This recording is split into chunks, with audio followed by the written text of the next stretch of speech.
Sure. David Larson. I'm our STEM coordinator. I run our freight farm, which I'm here to interview for today, and I coordinate gifted and talented services. I teach engineering, and I write grants and a variety of other tasks.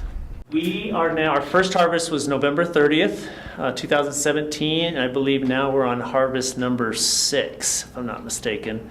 Took a little bit of a break over the Christmas holidays, but yeah, we're in number 6, I believe, right now. It's pretty unique. Where does all that food go? Yeah, so it's a lot of food. We are currently selling about half of what we grow. So we've mostly to figure out how to grow it. We've been continuing to have larger crops.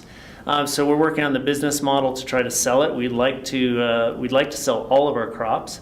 At this point, what we're doing for the last few weeks has been taking donations as we figure out a whole bunch of things on the farm: crop spacing, pricing, packaging, marketing, how to get people into the farm, how to sell it, all those types of things. We are now moving on to, I think we have a good price point for going forward where we will do pre-orders for the lettuce. But it is a lot of lettuce. So it's 600 to 800 heads of lettuce per week that come out of the farm. So we have a lot of lettuce to sell. So come and buy our lettuce. So where are you selling it exactly? Several ways. Parents can come directly into the farm on Thursdays. I email out the times. I have about 200 people who have purchased lettuce, so I email them directly. And occasionally we send out information to the entire school community so they can come out to the farm. Usually Thursdays from 7 to 11 a.m. and 1 to 3:30 p.m. are our open hours there. Staff also can pick it up in the offices. We've been walking it around, but we're also going to start delivery directly to classrooms for staff. So, and then also Mountain Ridge Middle School, has also asked that we leave some lettuce in their office for people to come and purchase. So how does this free farm affect the community and the school?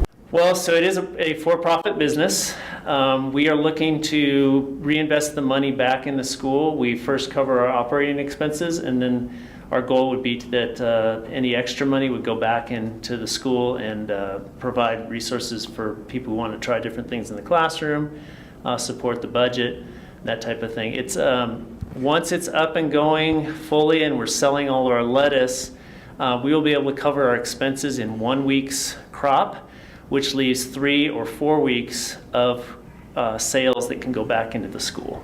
What are your future plans for the farm in general? So we are expanding. We have this one farm.